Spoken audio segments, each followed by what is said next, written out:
하나님의 말씀은 마태복음 24장 15절입니다. 그러므로 너희가 선지자 다니엘이 말한 바 멸망에 가증한 것이 거룩한 곳에 선 것을 보거든 읽는 자는 깨달을진저. 누가복음 21장 20절을 한 구절 더 읽습니다. 너희가 예루살렘이 군대에게 에워싸이는 것을 보거든 그 멸망이 가까운 줄 알라. 오늘 말씀의 제목은 멸망에 가증한 것과 큰 환난이라는 제목을 가지고 말씀을 생각하면서 은혜를 받고자 합니다.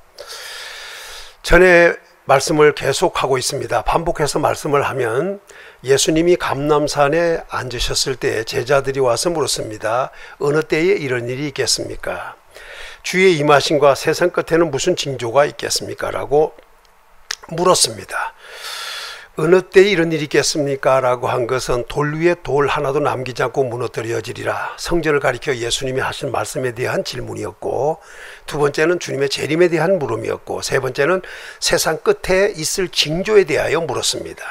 예수님은 제자들의 질문에 대답을 해 주셨습니다. 그 대답은 세상 끝에 있을 징조에 대하여 설명을 하면서 재림까지를 말씀해 주셨는데, 세상 끝에 있을 징조는 땅에 있을 징조, 바다에 있을 징조, 하늘에 있을 징조로 나눌 수 있겠습니다. 그런데 지금 몇 번에 걸쳐서 땅에 있을 징조부터 제가 설명을 해왔습니다. 그 중에서 사람의 미혹을 받지 않도록 주의하라. 또 재난의 시작, 그 다음에 주의 이름 때문에 받게 될 환난, 그 다음에는 불법이 성함으로 사랑이 식어진다는, 또 그 다음에는 천국 복음이 온 세상에 전파된 후에야 끝이 온다고 하신 이 말씀을 설명을 했습니다. 오늘은 멸망에 가증한 것, 그리고 큰 환난, 여기에 대해서 오늘 구체적으로 설명하면서 은혜를 받고자 합니다. 다니엘서 9장 26절에 보면 한 왕의 백성이 와서 그 성읍과 성소를 무너뜨리려니와 라고 했습니다. 여기는 한 왕을 이야기합니다. 그리고 그 백성들이 온다고 했습니다. 그들이 와서는 성읍을 무너뜨린다, 성소를 무너뜨린다. 그러니까 이건 전쟁입니다. 그들이 쳐들어와서 성읍을 무너뜨릴 뿐 아니라 그곳에 있는 성소까지 무너뜨리는 이런 일을 하게 될 것이다 하고 말씀을 했습니다. 다니엘서 9장 27절에는 그가 장차 많은 사람과 더불어 그랬습니다. 그들이 와서 성읍도 무너뜨리고 성소도 무너뜨리고 난 다음에 많은 사람과 더불어 또 언약을 맺습니다. 언약을 맺는데 그 언약을 맺는 기간을 성경에는 한 일해 동안 언약을 굳게 맺는다. 그러니까 변하지 말자고 아주 언약을 굳게 맺는데 그 맺은 언약이 한 일해라고 합니다. 한 일해. 다른 말로 말하면 7일입니다. 그런데 성경에서는 이렇게 7일이라고 이렇게 말씀을 하지만 모든 설교자들은 이걸 7년으로 보고 있습니다. 예언의 일일은 1년으로 보기 때문입니다. 7년. 그런데 이 7년 동안 언약을 굳게 맺는다는 거예요. 그런데 굳게 맺고 난 다음에 성경이 이렇게 말합니다. 그가 그 일의 절반에 7일 동안 언약을 맺고 그 절반에 가서 제사와 예물을 금지할 것이라고 합니다. 그리고 또 포악하여 가증한 것이 날개를 의지하여 선다, 이렇게 말씀을 했습니다. 그리고 다니엘서 11장 31절에 보면 군대는 그의 편에 서서, 이 군대를 얘기합니다. 그리고 그의 편에 서서, 그가 누구냐? 한 왕의 편에 서서 성소 곧 견고한 곳을 더럽히며 매일 드리는 제사를 폐하며 멸망하게 하는 가증한 것을 세울 것이며 라고 이렇게 말씀을 했습니다.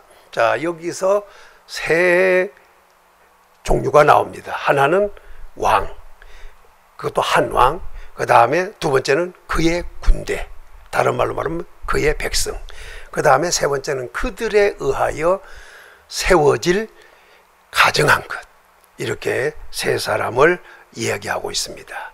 그런데 다니엘서 9장 26절에서는 한 왕이라고 말씀을 했고, 다니엘서 9장 27절에는 그가 와가지고 많은 사람과 언약을 맺는다.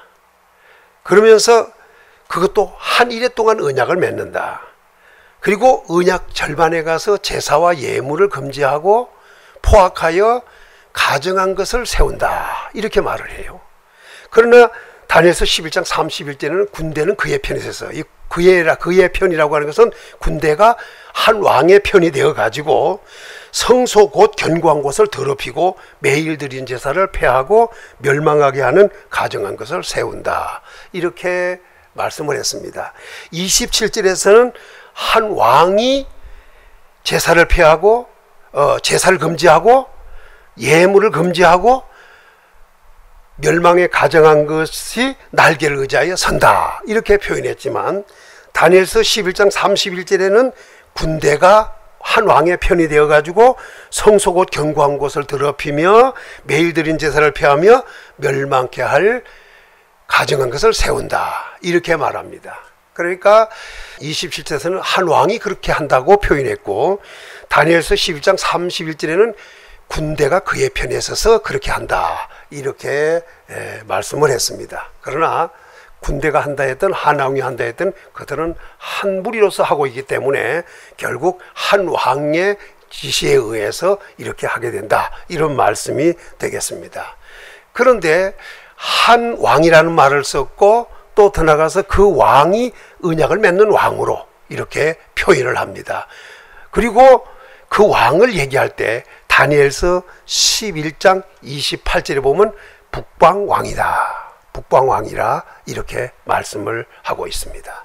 그러면 이제 정리해 보면 한 왕이 그의 백성인 군대를 이끌고 쳐들어와서 성읍을 무너뜨리고 또 성소까지 무너뜨리고 그리고 난 다음에 또 많은 사람과 더불어 언약을 맺고 그 언약을 맺을 때 7일 곧 7년 동안 언약을 맺고 언약 절반에 가서 제사와 예물을 폐하고 멸망에 가정한 것을 세운다. 누구와 함께?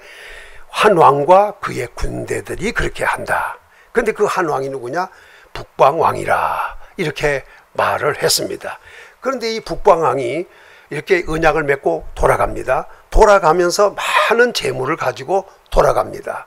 돌아가되 그가 언약을 맺었지만 그 언약에 대하여 그 사람은 만족하거나 그 언약에 대하여 굉장히 좋게 여기거나 합당하게 여기고 이러질 않아요.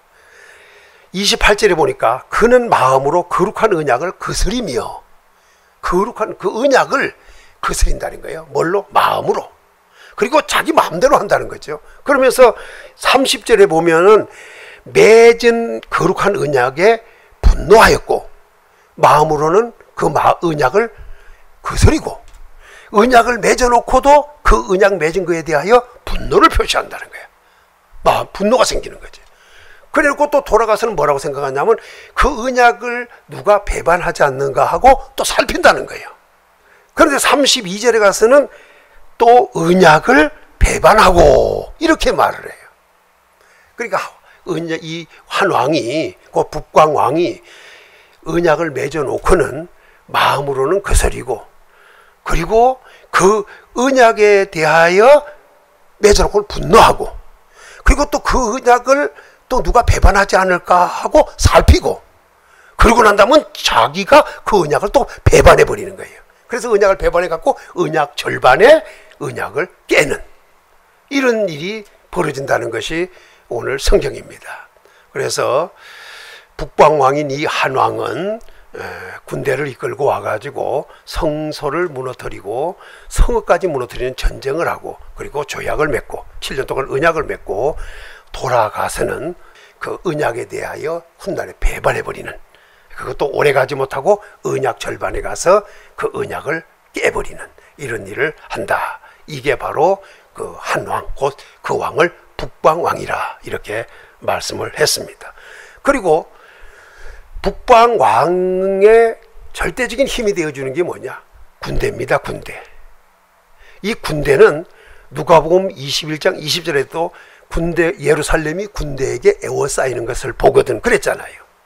이렇게 에워싼다고 말했어요. 그런데 이 군대가 바로 그 한 왕의 북방왕의 편에 서서 아주 적극적으로 일을 한다는 겁니다. 그래서 군대에 의해 가지고 예루살렘이 함락되고 하나님의 성소도 파괴되는 이런 일이 일어날 것을 설명한 거죠. 그래서 견고한 성소, 곧 견고한 것을 더럽히고 매일 드리는 제사, 그러니까 제사를 성경은 그냥 제사라고만 했는데 제사를 폐하고 예물을 금지한다, 제사를 금지하고 예물을 금지한다 이랬는데, 다니엘서 11장 31절은 매일 드리는 제사라는 거예요. 그러니까 매일 제사를 드리는데 그 제사를 갖다가 폐해버린다는 거죠.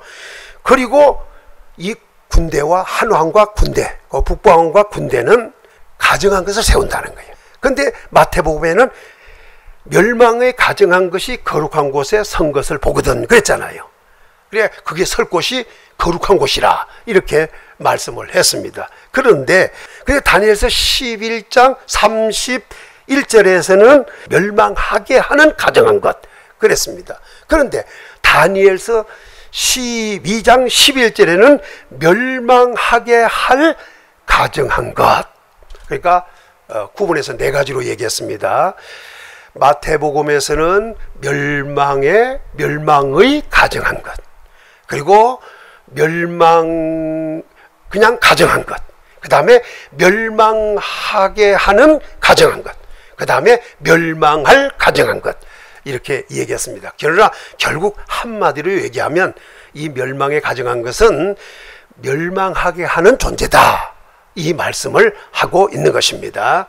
이 멸망하게 하는 가정한 것이 누구에 의해서느냐, 성경에는 다니엘서 9장 27절에는 가정한 것이 날개를 의지하여 선다 그랬어요. 이 말은 자기 힘으로 서는 것이 아니라는 얘기죠. 날개. 그럼 그 날개가 뭐냐?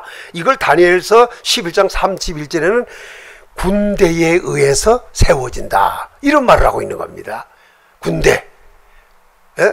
군대가 그의 힘이 되어주는 거예요. 그래갖고 그러니까 결국은 한 왕의 군대, 그러니까 한 왕을 위하여 충성하는 그 군대들에 의해서 이 가정한 것은 세워진다. 다니엘서는 어디에 세워진다는 말을 하지 않았어요. 그러나 마태복음에서는 그곳을 거룩한 곳이다, 이렇게 말씀을 주었습니다. 자, 그런데 이 멸망에 가정한 것이 언제 서느냐, 이제 이것이 중요하죠. 다니엘서 9장 27절에 보면 언약을 한 일에 맺는다고 그랬어요. 그걸 7년이라고 했습니다. 그 7일 동안, 그 7년 절반에 가서 제사와 예물을 폐한다. 그냥 매일 드리는 제사를 폐한다, 이렇게 말하고, 그곳에 폐하고 난 다음에 또 무슨 일이 벌어지냐, 멸망하게 할 가정한 것을 세울다, 이렇게 말했어요. 그러니까 멸망에 가정한 것이 언제 세워지느냐, 언약 절반에 가서 세워진다, 이렇게 성경은 말씀을 하고 있는 것입니다. 언약 절반에 가서 세워지는데, 그 언약 절반에 가서 세워질 때 세상에는 어떤 일이 벌어지냐, 큰 환란이 일어난다는 것입니다. 큰 환란. 자, 그 큰 환란을 오늘 성경에서는 마태복음 24장 16절에 그때 유대에 있는 자들은 산으로 도망할지어다. 누가복음 21장 21절에도 그때에 유대에 있는 자는 산으로 도망할. 멸망하게 할 가정한 것이 거룩한 곳에 섰을 때 유대에 있는 자는 산으로 도망을 하는 겁니다. 먼저 누가복음 21장 21절서부터 좀 설명을 해가죠. 분명히 군대가 예루살렘에 에워싸이는 것을 보거든. 그게 그랬어요. 군대가 예루살렘을 에워쌀 때, 그때 유대에 있는 자는 산으로 도망가라, 성에 있는 자는 밖으로 나가라, 촌에 있는 자는 성으로 들어오지 마라. 그날에 아이벤 자와 젖먹이는 자에게 화가 있다. 그날은 보통 날이 아니라는 거죠. 그날을 성경은 뭐라고 표현하느냐 하면, 기록된 모든 것을 이루는 형벌의 날이다. 그러면서 이는 이 땅에 큰 환난과 이 백성에게 진노가 있다, 이렇게 말씀을 했습니다. 언약이 깨어지고, 제사가 폐해지고, 예물이 폐해지고, 가정한 것이 거룩한 곳에 섰을 때, 이때는 유대에 있는 자는 빨리 산으로 도망가면 되고, 성읍에 있는 자는 나가라고 그랬고, 촌에 있는 자는 그 성읍으로 들어오지 말라고 그랬습니다. 그러면서 아이벤 자와 젖먹이는 자에게 화가 있다. 여기서 아이벤 자와 젖먹이는 자를 언급하면서 또 어떤 분들은 아이벤 자는 뭐냐? 회개하지 않은 자다. 이렇게 표현하는 사람도 있고, 또 젖먹이는 자가 누구냐? 설교자들을 말한다. 목회자들을 말한다. 왜? 밥을 먹여야 할 사람은 밥을 먹여야 되는데 젖만 먹인 자다. 이건 화를 당한다. 이렇게 말하는데, 이는 회개하지 않은 자를 말하는 것이 아니고 말씀 전하는 목사를 얘기하는 게 아니라 실제 사건입니다. 예루살렘이 군대에게 에워쌌을 때, 그때가 땅에는 큰 환란이 있고 백성에게는 진노가 오는 날이다 이거예요. 그러니까 그들에게 아이벤 자와 젖먹이는 자가 화가 있을 수밖에 없죠. 왜 그러냐? 더 넘어가서 성경 23절 24절 계속 말하기로, 그들이 칼날에 죽임을 당한다는 거예요. 또 모든 이방에 사로잡혀 간다는 거예요. 그리고 예루살렘은 이방인의 때가 차기까지 이방인에게 밟힌다는 거죠. 얼마나 큰 환란이고 얼마나 그 백성들에게 진노가 오는가 하는 것을 말씀하고 있는 겁니다. 그러니까 아이벤 자와 젖먹이는 자들은 더 화가 있을 수밖에 없다 하는 것을 알려준 겁니다. 이건 마태복음 24장에서 좀 설명을 하겠습니다. 15절부터 다시 말씀하면, 다니엘의 말한 바 멸망에 가정한 것이 거룩한 곳에 선 것을 보거든 읽는 자는 깨달을진저 유대에 있는 자는 산으로 도망할지어다. 지붕에 있는 자는 물건을 가질러 내려오지 말며 밭에 있는 자는 겉옷을 가질러 뒤로 돌이키지 말지어다. 이렇게 말씀을 해요. 그날에 아이벤 자와 젖먹이는 자에게 화가 있다고 했습니다. 그러면서 너희 도망하는 일이 겨울이나 안식일에 되지 않도록 기도하라 그랬습니다. 누가복음에는 군대가 예루살렘을 에워쌀 때라고 말씀을 했는데, 마태복음에는 멸망에 가정한 것이 거룩한 곳에 선 것을 볼 때 그렇게 하라는 겁니다. 그때 유대인 자는 산으로 도망하고 지붕에 있는 자는 물건을 가지러 내려오지 말고 밭에 있는 자는 겉옷을 가지러 돌이키지 말라. 왜? 그날에는 아이벤 자와 젖먹이는 자가 화가 있다. 너희 도망하는 일이 겨울이나 안식일에 되지 않도록 기도하라. 자, 여기서 다시 말씀을 하기를, 아이벤 자와 젖먹이는 자, 전에 얘기했죠. 아이벤 자는 뭐 회개하지 않은 자, 젖먹이는 자는 밥을 먹여야 할 사람에게도 젖만 먹이는 사람을 그 설교자들이라고 그러는데 그 말이 아니죠. 실제로 도망을 해야 되는데 아이벤 갖고 어떻게 도망을 합니까? 젖먹이는 자가 어떻게 도망하겠습니까? 그러니까 그들은 도망하는 일이 쉽지 않으니까 화가 있다. 성경은 이렇게 말씀을 하고 있는 겁니다. 또 특별히 도망하는 일이 겨울이나 안식일이 되지 않도록 그렇게 하라고 그러잖아요. 안식일이 되지 않도록 기도하라. 이렇게 말씀을 했습니다. 그러니까 도망하는 일이 겨울이나 안식일에 될 가능성이 아주 많다는 것을 이야기하고 있잖아요. 그러니까 아이벤 자가 겨울을 만나면 어떻게 도망해요? 젖먹이는 자가 겨울을 만나면 어떻게 도망해요? 쉬운 일이 아니잖아요. 또 안식일이 되지 않도록 기도하라고 했는데 안식일이 될 가능성도 많잖아요. 대부분 이스라엘 사람들 같은 경우는 안식일을 잘 지키기 때문에 이렇게 밖에 출입을 그렇게 안 하잖아요. 자, 여기서 우리는 알아야 될 것은, 그러니까 도망을 해야 되는데 안식일 되면 도망하지 않잖아요. 도망갈 수가 없어요. 겨울이니까 도망갈 수가 없어요. 힘들다 이거죠. 그러니까 젖먹이는 자에게 화가 있다. 이것은 영적 상징이 아니라 실제적으로 그런 일이 있다는 것을 지금 말씀하고 있는 것입니다. 그리고 겨울이나 안식일이 되지 않도록 기도하라고 하는 것, 예수님께서 하신 말씀은 겨울이나 안식일이 될 가능성이 많지만 기도하면 그날이 안 될 수도 있다고 하는 것을 말해요. 왜? 기도는 이루어질 것을 믿고 하는 것이기 때문에 그렇습니다. 그러니까 겨울이나 안식일이 되지 않도록 기도하라 했으니까 그렇게 될 가능성이 많다는 거. 기도하면. 그러니까 기도하라고 예수님은 말씀을 하셨던 것입니다. 근데 왜 도망하는 일이 겨울이나 안식일이 되지 않도록 기도하라고 예수님께서 말씀했느냐? 그때에 큰 환란이 있겠습니다라고 했습니다. 21절에. 그러면서 하시는 말씀이 창세로부터 지금까지 이런 환란이 없었고 후에도 없으리라. 도망하는 일이 겨울이나 안식일이 되지 않도록 기도하라고 하신 말씀은 그때 큰 환란이 있기 때문이라. 근데 이 환란을 보니까 어느 정도 환란이냐? 창세로부터 지금까지 이런 환란이 없다는 거예요. 그리고 앞으로 후에도 없다는 겁니다. 그러니까 전무후무한 환란이 온다. 이 말씀을 하셨습니다. 그런데 그런 환란이 와도 하나님은 그날을 감해 주신다는 거예요. 우리 주님 말씀한 대로. 그날을 감하지 아니할 것이면 모든 육체가 구원을 얻지 못할 것이나 택하신 자들을 위하여 그날을 감하시겠다. 감해 주겠다. 이렇게 말씀을 하셨어요. 여기서 중요한 말씀을 하신 겁니다. 어떤 사람은 환란이 없다. 예수 믿는 사람은 그런 큰 환란이 없다 그러는데 여기 잘 보세요. 누가 있느냐? 택한 자들 있잖아요. 그 택한 자들의 구원, 곧 육체가 구원 얻지 못할 것이기 때문에 환란을 그대로 당하게 된다면, 환란을 그 기한 대로 차도록 만들어 준다면 육체의 구원이 없습니다.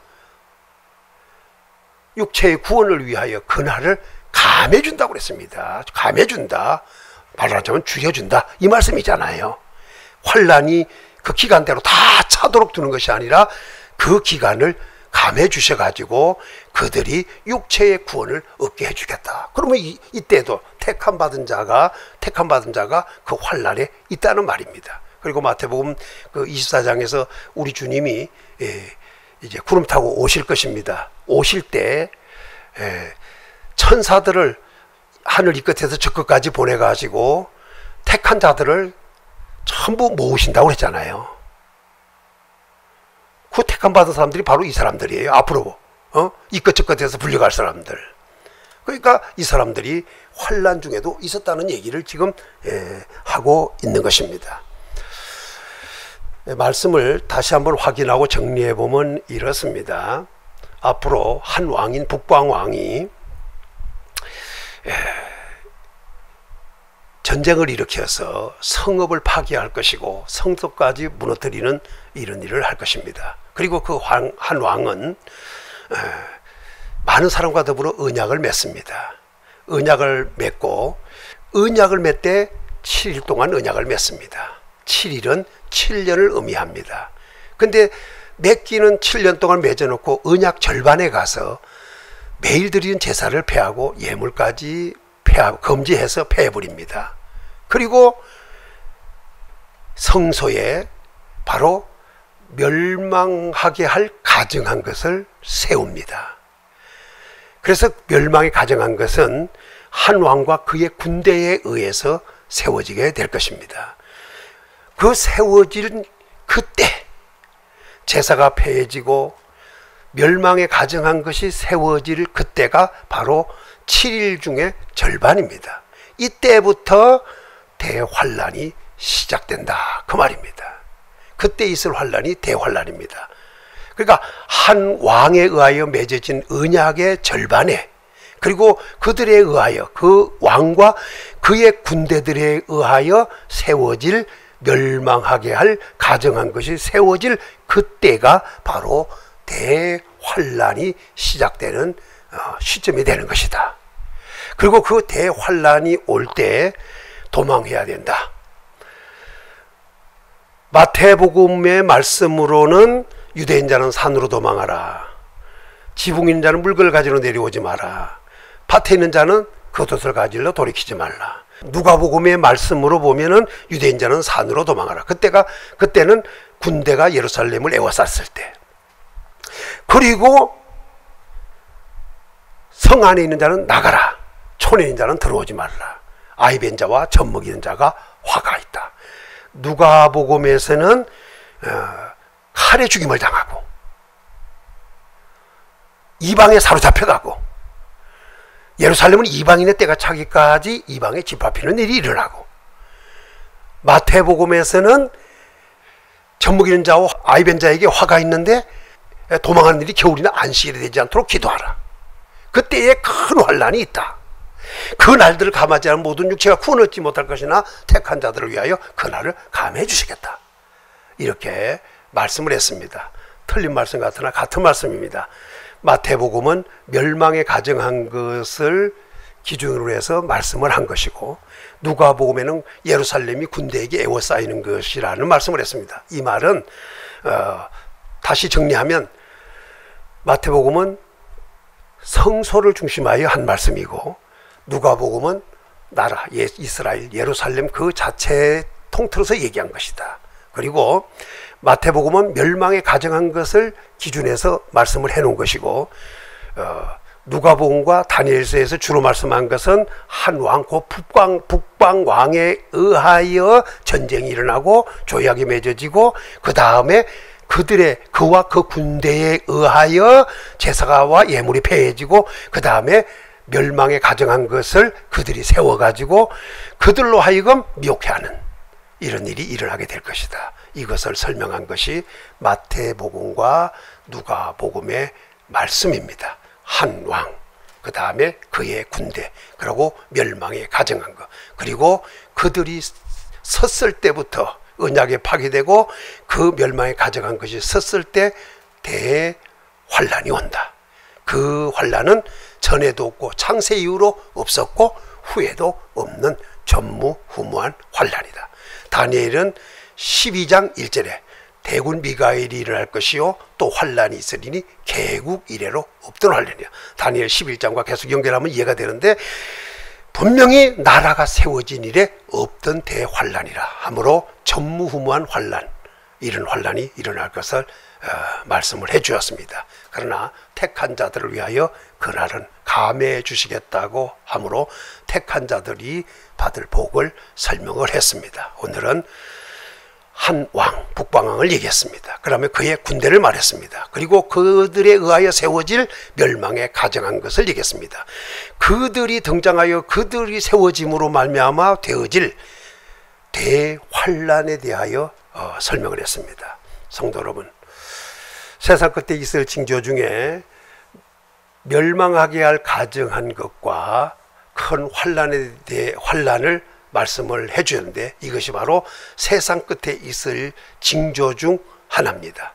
이러한 때가 온다 하더라도 우리는 하나님의 말씀에 굳게 서서 흔들림이 없어야겠고, 부름받고 택하심을 받은 그대로 굳게 해서 실족함이 없이 하나님의 나라에 넉넉하게 들어갈 수 있는 이러한 성도들이 되어지기를 예수님의 이름으로 축원합니다.